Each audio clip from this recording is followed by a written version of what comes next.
Jika seorang ibu menginginkan anaknya menjadi penghafal Al-Quran, maka seorang ibu harus mencontohkan memulai dirinya untuk menghafal Al-Quran.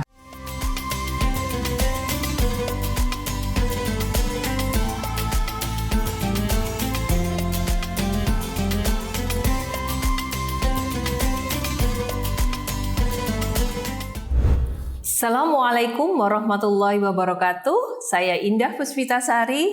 Jangan lupa like, komen, share, and subscribe di channel YouTube Aisyah ID.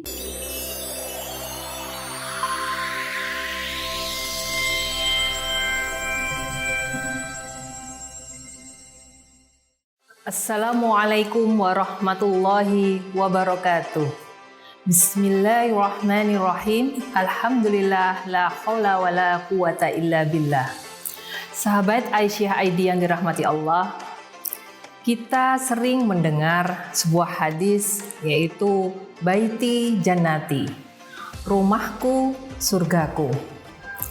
Kalau kita melihat dari hadis tersebut, berarti ada rumah yang seperti surga dan ada rumah yang seperti neraka.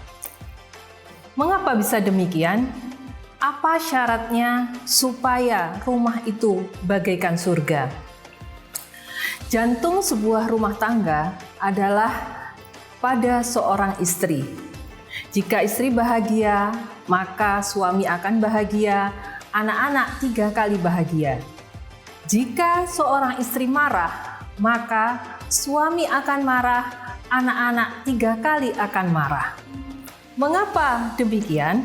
Karena menurut penelitian biomolekuler bahwa mitokondria seorang anak terdiri dari 75% sel dari ibu dan 25% selnya dari seorang ayah.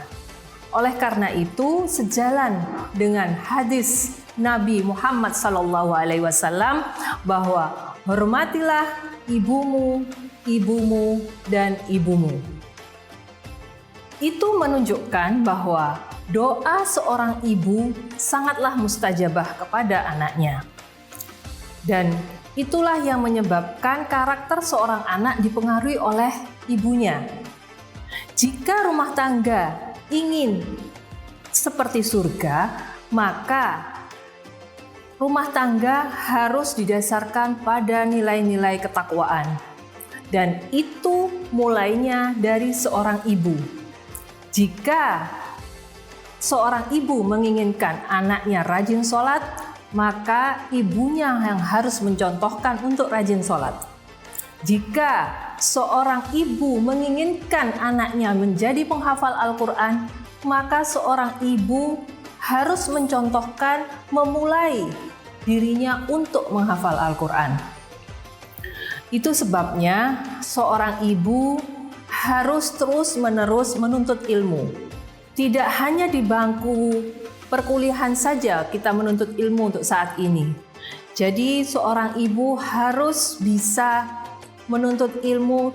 Sekarang ini banyak media sosial, kemudian kita datang di majelis ilmu, kita juga bisa mengikuti kegiatan-kegiatan yang bersifat keagamaan, kemudian kita bisa mendengarkan ceramah-ceramah keagamaan.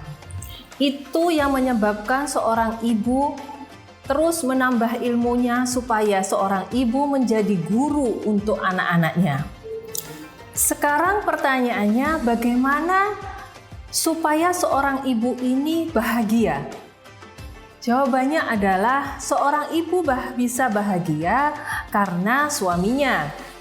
Jadi para suami mohon untuk menyediakan waktunya supaya ketika seorang ibu atau istri ini sedang lelah di malam hari, ada tempat untuk bersandar untuk curhat.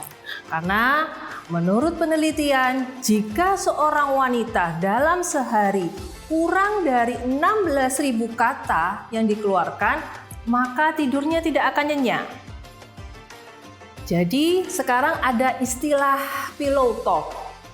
Sekarang sesibuk apapun, suami istri menyempatkan diri untuk pillow talk. Pillow artinya bantal, talk artinya ngobrol. Artinya ngobrol di tempat tidur.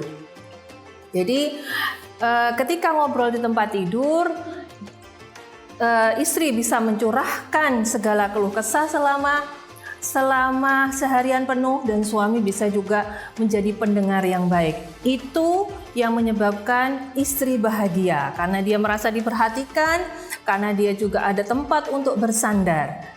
Ketika istri bahagia, maka happy mom, happy kids, dan happy family.